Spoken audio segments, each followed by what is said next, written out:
mais de saúde. Hoje é... Bom, deixa eu chamar a Bruna. Bruna Subtits, primeiro quero pedir desculpas que eu me atrapalhei todo aqui. Tudo bom, atrapalhei você, atrapalhei o Elian lá em cima. Bom, a gente tem as imagens aí da votação de ontem, Elian? Coloca aí isso. Primeiro. Ah, é. Olha aí, ó. Primeira vinheta. É o quadro Nossa Cidade, né? Era ontem, quarta, mas ficou para hoje por causa da votação. Então, roda a vinheta da Nossa Cidade.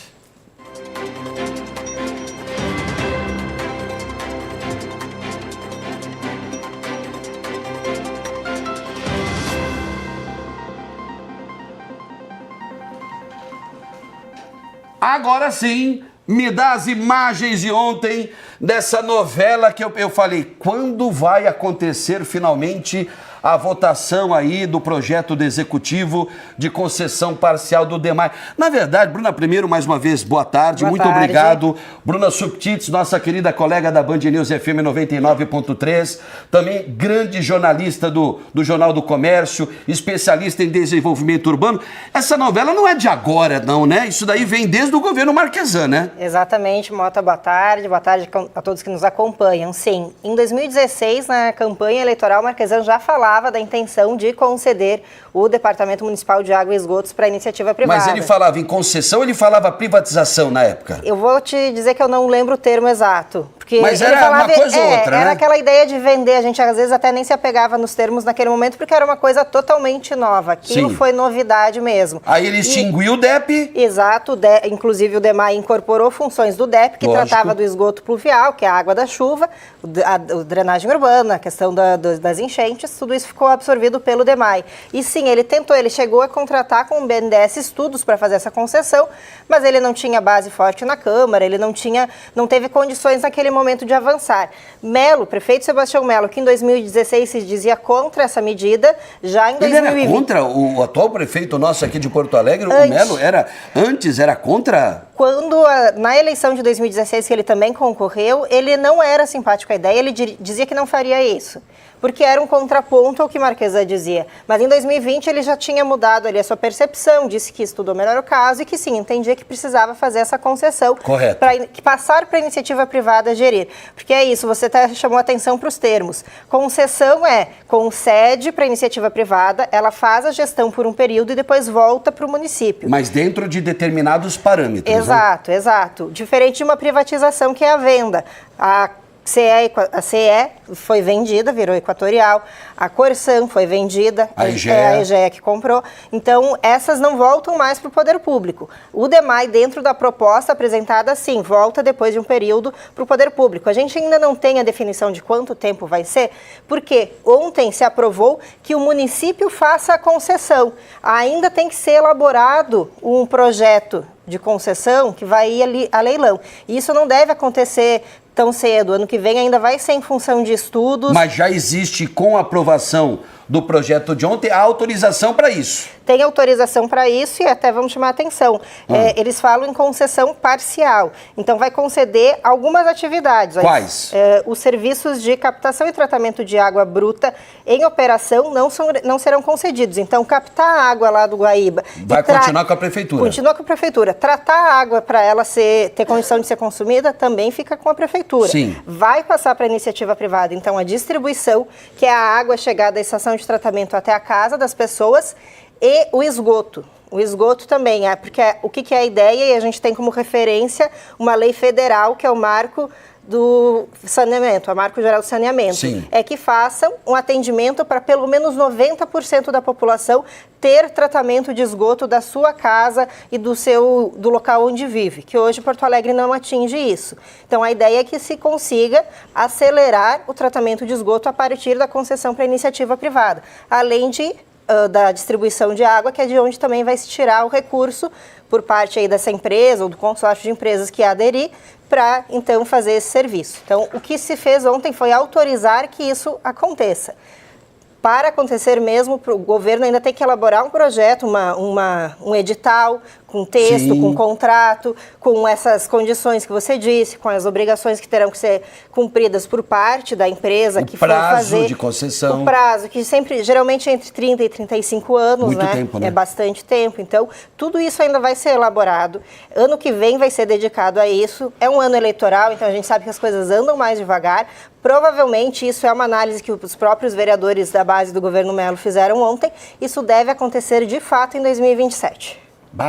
Só em 2027. Agora, sobre a votação de ontem, foi um atropelo da base do governo?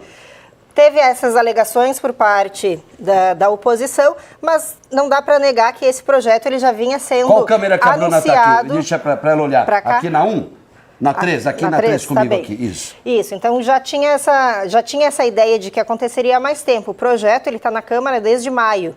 E desde então, claro, ele passou por comissões, teve audiências públicas que a própria Câmara Municipal organizou, mas quando entrou em votação já foi votado, que foi o que aconteceu ontem. Tinha expectativa de que fosse na semana passada, teve toda aquela confusão, a agressão, enfim, as denúncias aí de que teriam cometido irregularidades por parte da Guarda com vereadores, isso na semana passada. Mas o governo já sabia que teria os votos necessários para aprovar, porque por mais que ele tenha a maioria ali na sua base, tiveram votos contrários de vereadores que sempre acompanham o governo. Ah, é? Exato. A gente teve 2 votos de vereadores que costumam acompanhar o governo e que se posicionaram contra a proposta, além dos 12 que já são de oposição. Quem são? O vereador Marcelo Bernardi, que é do PSDB. Sim. E o vereador Yuri Ferrer, que estava substituindo o Márcio Binzeli. Eles, do PDT. Do PDT. Isso, e o Marcelo Bernardi do PSDB. Mesmo assim foi o dobro, né, praticamente, né? 14, perdão, a 18. Foi, não. 18 não, 18, perdão, seria o mínimo 24. que precisava. 21. 20, eu pensei que fosse mais, o negócio tinha sido, o placar tinha sido mais amplo. Não, 21 vereadores aprovaram. E 14? 14 foram contrários, 35 ao todo, que é o número de vereadores da Câmara. Mas, assim, teve essa alegação da oposição, né, de que foi um atropelo, mas o que se queria por parte do governo era começar e votar. Tanto que foram abertas 2 ou 3, acho que 2 sessões extraordinárias. A vereadora Nádia Gerhardt até disse que se precisasse abriria uma nova. Porque o governo sabia que tinha condições de ganhar, ela estava ali fazendo a condução com esse objetivo. 1h26 da manhã. Então foi hoje, início da madrugada de hoje. Isso, 1h26 marcava lá no painel quando teve a votação, quando a votação encerrou. Então, essa madrugada mesmo, a oposição ocupou muito espaço de tribuna para apresentar os seus argumentos, mas, e aí até te peço licença para falar um pouco do quanto tem me entristecido acompanhar a Câmara Municipal. A gente sabe que muitas pessoas fazem daquele espaço, os vereadores e vereadoras, o palanque para as redes sociais. Sim. Mas muito do Os debate... tais cortes e recortes para o Instagram e para as outras redes. Para lacrar em cima dos adversários. A lacração é geral, tanto de esquerda como de direita, viu? Exato, não tem lado político, todos aderem. E teve muito disso ontem, muito uso da tribuna para falar com os seus eleitores de uma maneira que não é nem... que a gente não pode nem reproduzir aqui. Teve até palavrão sendo falado. Nossa, que absurdo. Absurdo, né? O tipo de coisa que a gente não consegue imaginar de pessoas que estão lá eleitas para representar os interesses da sociedade. Muito triste assistir uma sessão inteira, sim.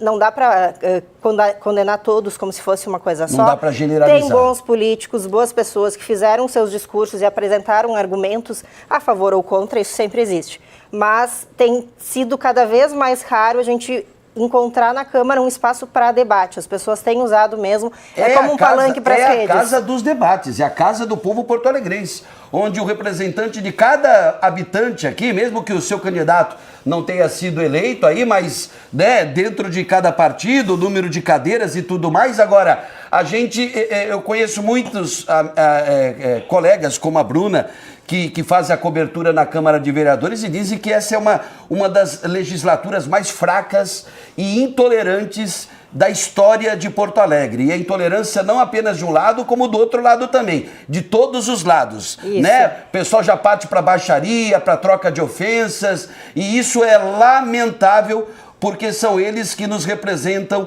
na questão política dentro dessa casa do plenário Otávio Rocha, que é tão importante. Afinal de contas, é a casa do povo porto-alegrense. Bruna, Exato. muito obrigado, Obrigada, tá? Mota. Parabéns pelo trabalho. Obrigada, até mais. Tá, e desculpa aí fazer você Não ficar tem aí do lado problema. aqui, tá? Sem problema. Gente, a Polícia Federal realizou na manhã de hoje uma operação